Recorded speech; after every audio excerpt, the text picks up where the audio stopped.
So I work at a nonprofit. There's a lot of different counselors there. We have case managers and a doctor that prescribes medication.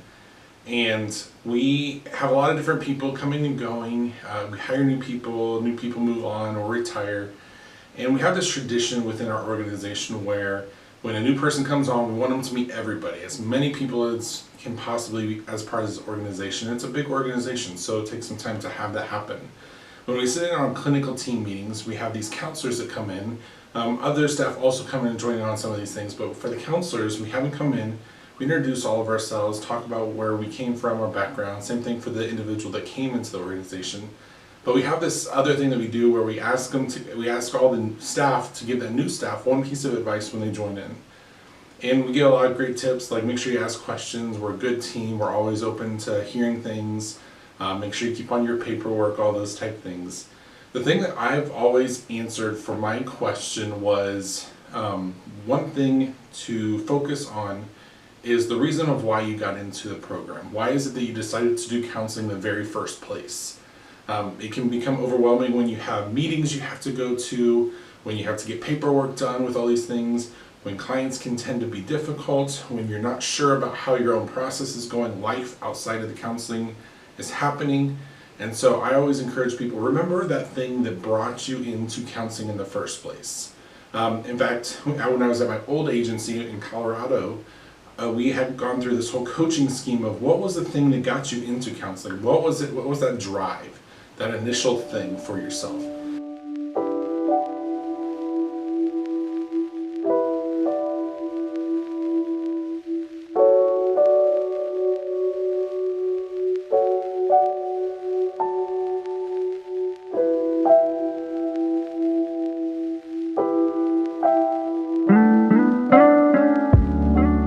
I remember sitting down and answering that question, and there's several different things that happened in my life. In my background, I was in youth ministry. I was trying to help people at the Air Force Academy, teenagers that were students within the military.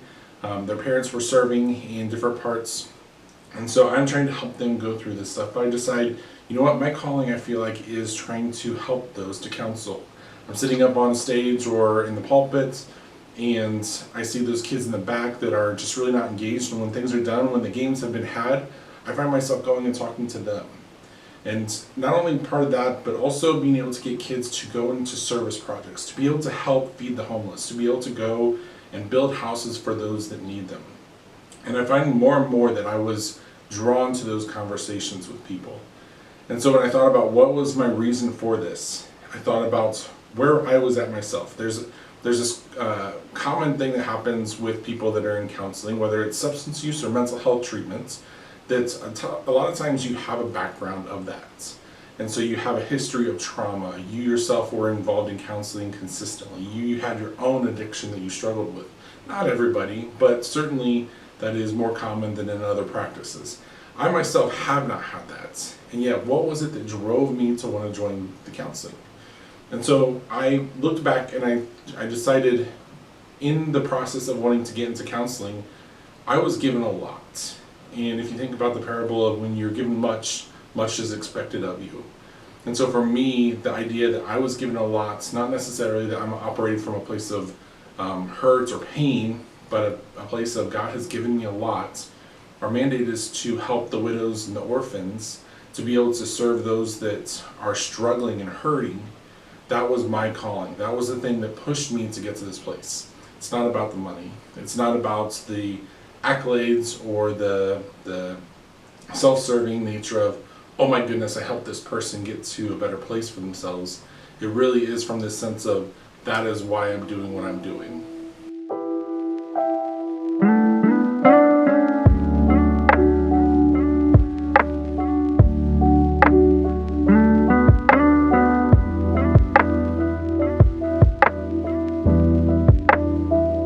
All this comes full circle. Last year I've been taking these classes where I'm trying to figure out leadership and how to grow this website, this program, churchofmentalhealth.com, and they ask the same question: why is it you're doing this? What is that thing that's driving you? Because if you don't know the purpose of what you're doing, if you don't know the underlying foundation of what's happening, how are you going to get there? And really, this website could be something where we could go and make money. It could be this consultation business. It could be whatever it is. And really the focus of why I wanted to do what I wanted to do wasn't for any money or any accolades or anything like that.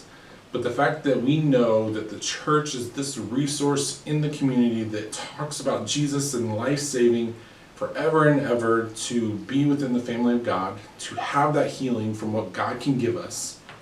And for the counseling centers, where this is where I find myself specifically focused, who has the expertise of working with this very select group of people that have a very specialized hurt, and to be able to help that population.